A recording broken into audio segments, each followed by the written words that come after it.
กับทักทายสบายดีและสวัสดีเด้อบักหูทุกคนเนาะมาพบมาพ่อกับแม่น้องวิวมื้อนี้กับแม่นอยู่เฮือนนะพี่น้องกำลังสิเตรียมมาสิไปห่อข้าวต้มงานบุญแจกเนาะพี่น้องแต่งานเตรียมก็จะมีเป็นข้าวสารเนาะพี่น้องเนาะไปโฮมใส่กันมันไปตอนไปโฮมหลายเฮือนหลายคนไปโฮมใส่กันนะพี่น้องเนาะเดี๋ยว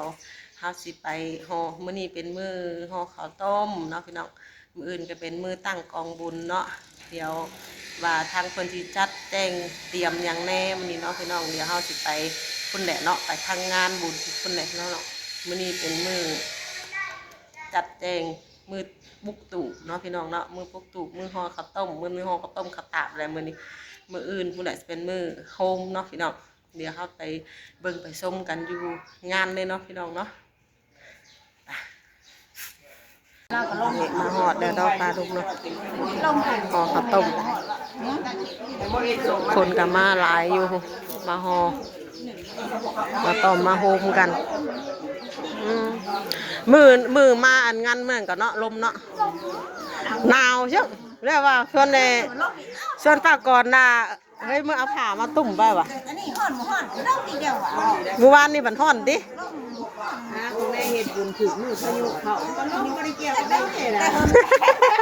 ไม่ได้เกี่ยวกับเราเลยมาตายกันรอไปที่ไหนแล้วพายุห่อนเดือดให้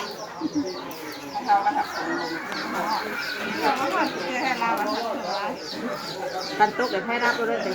เมนเนี่ยเมื่อกันรับเพิงเติบน้อยเนาะได้ยินอยู่ว่าพายุสีขาวอะไรมั้ย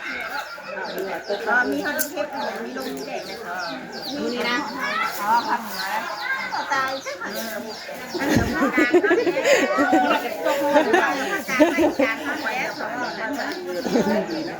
ภาคกลางเดี๋ยว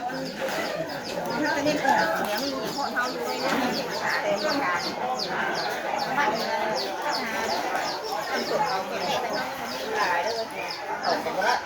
คือเถอะแล้วบอนหมอข้าวต้มเหมือนบ่คนหลายแล้วอ่ะมันมื้อนี้มันก็อากาศก็เย็นเลยอากาศดีเด้แม่นปกติซ้ำนี่มันสิอยู่ได้บ่หลังคาหัวบุ้มได้ซ้ำนี่มื้อนี้มันเย็นเนาะคนก็เลยหลายได้3คมโอ้ห่องามแล้วบัดตองได้น่ะมาโดดบัดตองหน่อยแต่ข่อยก็เลยบ่ได้ห่อเลยยังไงเฮ้ยบาดีนั่นน่ะดูดูยาก่อนบาดีบ้านนั่นก่อนบาดีบ้านลงก่อนค่ะอุ้ยจังเห็ดเป็นแห่นี่ว้ายไม่แดมเอาไปถิ่มไปไม่แดมนะเหนือทางปากได้ค่ะเราต้องห่อขีกดิ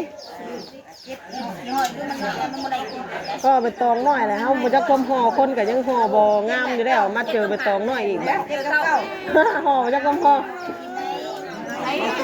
เดี๋ยวเอามาลูกเอากล้วยน้ำปลาเอาไม้บ่ลูกเอาไม้บ่หน่วยใหญ่บ่ลูกกินกล้วยก่อนกันเต้นป้าจะให้เงินนะเต้นโอ้เต้นแนวอ่อนเสร็จแป้นสีฮักแล้วมันหน้าก็บ่ยิ้มจ้ะฮักเต้นงามๆจับเจือป้าบ่ให้เงินไหนไม่ป้าก็ลูกไม่ป้าเต้นงามๆแบบนี้จับนั่นแหละใส่ตูดน้ำหยกนั่นแหละไปหันมาตู้แม่ไม่เราเต้นงามเลยเรามีเพลงมีร้องเดี๋ยวเรานายเต้นเนาะขอบคุณป้าความลูก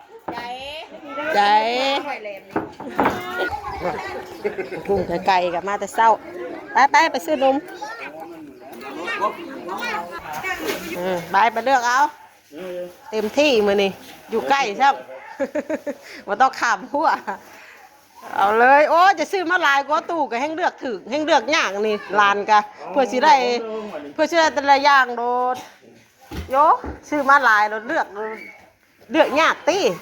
จะเขียวไปสั่งใช้ดอกอะไรโอ้จักได้โฉกอันมันพออันเท่าไรนี่นะดินน้ำมันทรง ไปไปดินน้ำมันนั่นดินเบานั่นซองบ่น่ะนี่เป็น3,000เงินเต้นเกี่ยวกี่นี่บ่จุ๊บช่ำเต้นในป้าเบิ่งป้าคินให้เงินบ่จุ๊บช่ำใช่ถูกใช่ถ้าตัวอย่าเอาลายว่าเอา2 อัน3 อันพูอันไหนลูกแกะบ่ต้องไข่ลูกไข่นั่นจะคือบ่ออกมาเลยเดี๋ยวนี้นะบ่ไข่เน่านะไข่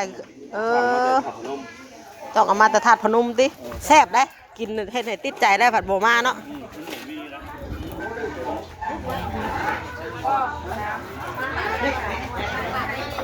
ว่าผลคือสิบตรงห้ำเนาะห่อไม่ถือห่อจะได้ตอกมุ้ยเอาเล่มเอาติลองมือก่อนสะเนาะโคมมือก่อนโอ้ข้าวต้มใบตองน้อยเนาะตองน้อยตองสัตว์ต้องหาวิธีเอาตัวรอด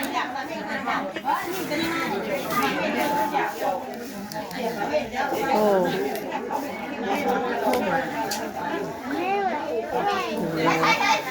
แม่น้องวีฮอนะคนก็ขึ้นมาสูงอยู่คนก็สูงอยู่ว่าท่อกระต้มนั่นน่ะสั่นตะปอดอยู่2 โคมเนาะอีกโคม1คนน่ะต้องห่อให้ขีดยาววะกล้วยนะมาดูได้มัดกันห่อกันไอ้ตองมันสั่นเนาะได้ห่อย่างเนาะตองอึดได้เห็นบุญเรื่อยกับมันลมพายุเข่าเนี่ยนี่งามบ่บ่เนี่ยงามแล้ว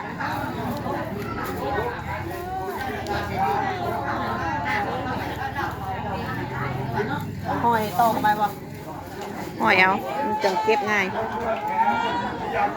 โอ้ยดูล่ะ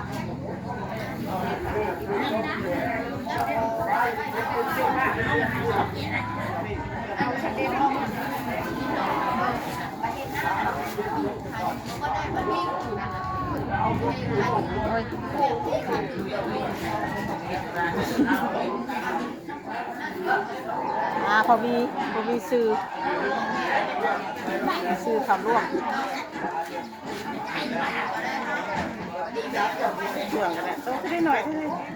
เอามาน้ำหลังเลยไปตรง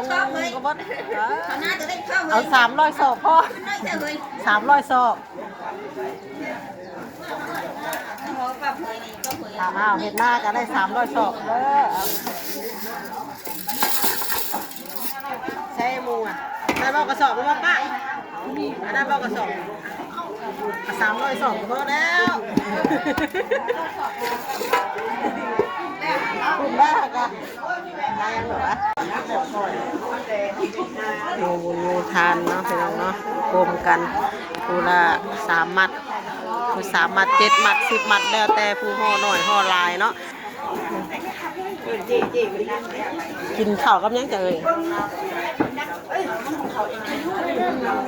ยังเลยคนกำลังลังมากนะพี่น้องแต่ไปตอกเบิดเนาะกล้วยกับเบิ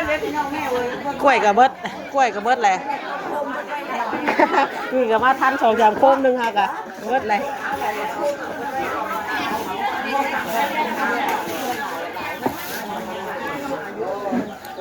ไปผู้เพิ่นลายกับเพิ่นเอาก้อนเนี่ยเด้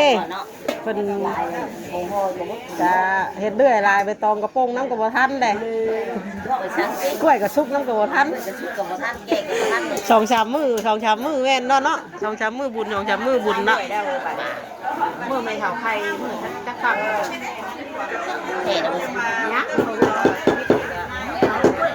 เดือนนี้อ่ะ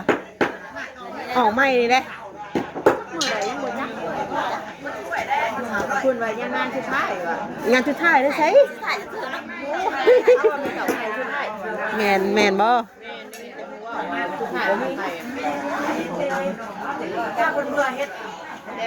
ยังเห็ดทุ่งบ่นะทุ่งกับท่านเห็ดเบิดอะบ่อันนี้ย่อไปเมียนบ่ เอาโฮมกันน่ะเบิดกล้วยเบิดนั่นก็โฮมกันนะเบิดกันเนาะแต่เขา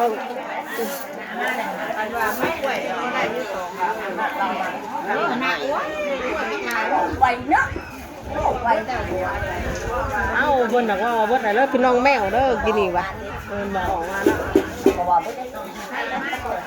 เอาอย่างเราว่าทีแรกว่าจะไปใส่บาตรจ้ะทำมาโฮได้ลายด้วยโฮได้ลายเลยได้ลายสดได้จ้ะหลายหมอได้เขาดูเนาะ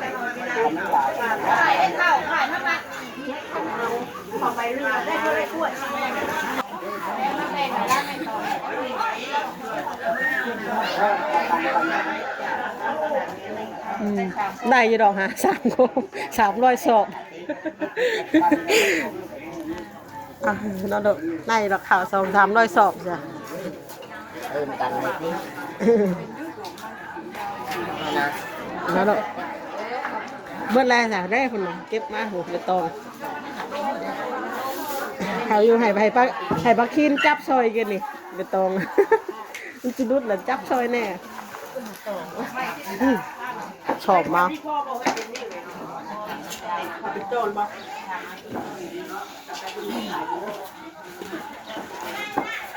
อากาศก็ได้เรื่องนะมื้อนี้เย็นๆเนาะคักอยู่ห่อนกับบ่ห่อนหนาวกับบ่หนาวแม่นพอดีได้แบบพอดีคั่วหม้อข้าวต้มก็คักได้ห่อนวานนี้ห่อนแล้วบัดมาฮอดมื้อบุญเย็นจังซี่ล่ะ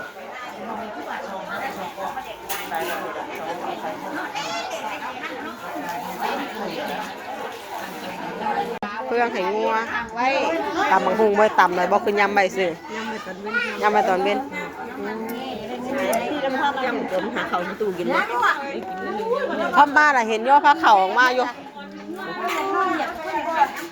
หม้อข้าวต้มปัวๆอยู่ทางกูจังหม้อได้เลยสุกจังหม้อได้ชง3 หม้อแล้วติหน่อน้ำใหม่เลยทั้งครัวเนาะทั้งให้เพิ่นจิปั้นให้ขนมมุกบอกตามเฮ็ดขนมมุกอีกพร้อมอ๋อเพิ่นจะเอาไปตองเม็ดห่อขนมมุกน้ำได้เพิ่นเอามาเบิดได้อยู่ขนมมุกไปตองสั่นเนาะได้อยู่มุกจะลายเติบอยู่ได้สำนี่เนาะเฮ้ยคุณน่ะคุณอีกโอ้โห2 ตก 3 ตกนะเฮ้ยเอ้ยผู้ปั่นบัดเนี้ยจะเจาะไว้เอ้ยชื่อดินเบามาดิน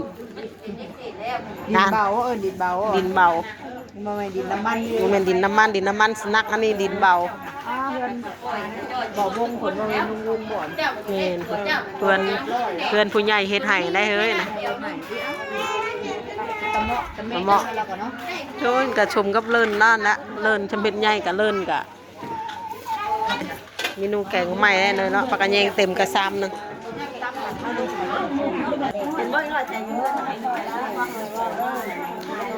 ซอยเวียกบนห้องครัวเนาะน้องซอยกันผู้เด็กผู้น้อย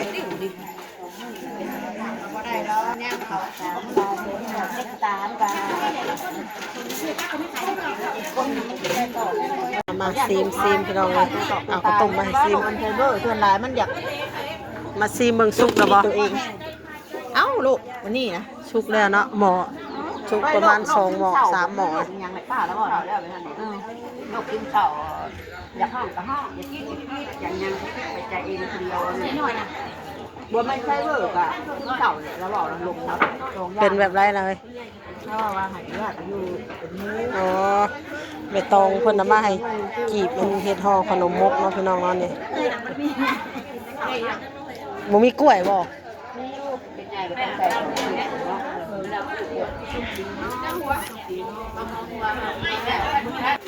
มาเบิ่งทางในพี่กันเนาะพี่น้องกำลังกัดเตรียมกองบุญอยู่เนาะพี่น้องทางนี้แขนต้นแขนกัน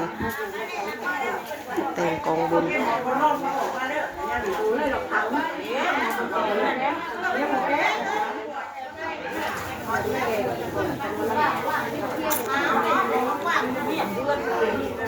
มาซอยตกแต่งน้ำกันเนาะพี่น้องเนาะมาซอยกันคนละเล็กคนละหน่อย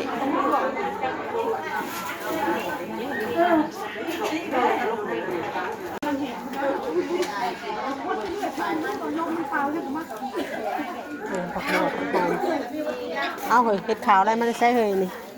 ต้องสอนว่า บ่เถาโอ้เห็ดขาวจนออกแล้วเนาะ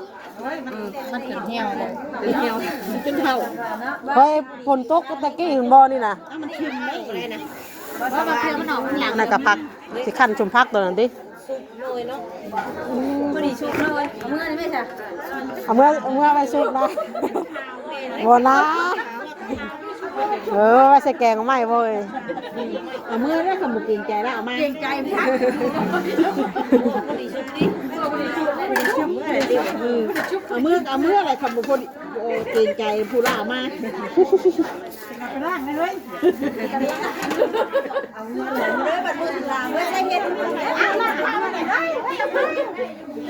แถว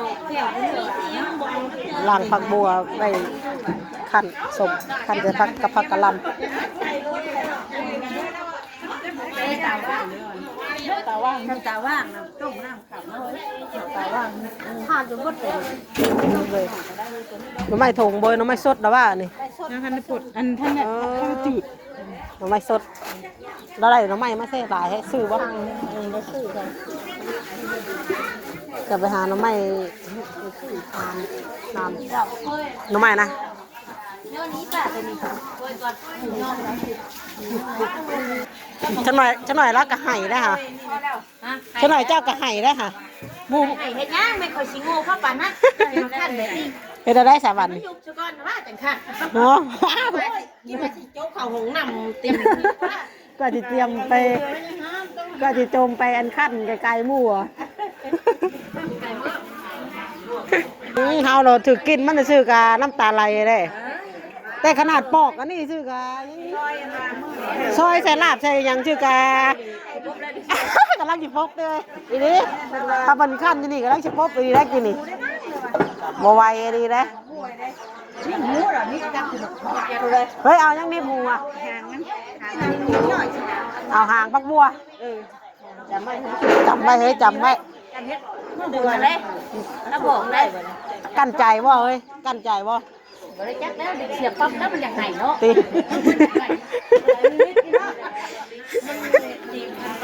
ขัดได้บ่อยากให้ดีๆแล้วบริสุทธิ์ได้พวกบัว ตาปูจะมา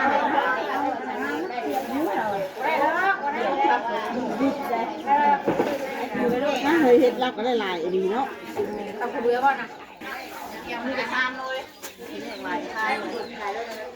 เราพี่น้องเนาะกับคลิปนี้ก็ประมาณเท่านี้ก่อนเด้อเนาะกระดงเนาะเดี๋ยวพบกันในคลิปต่อไปเนาะคลิปนี้กับแม่น้องวีกับขอตัวลาไปแล้วเดี๋ยวพบกันในคลิปต่อไปเนาะคลิปนี้กับขอกล่าวคำว่าสวัสดีทุกคนเด้อ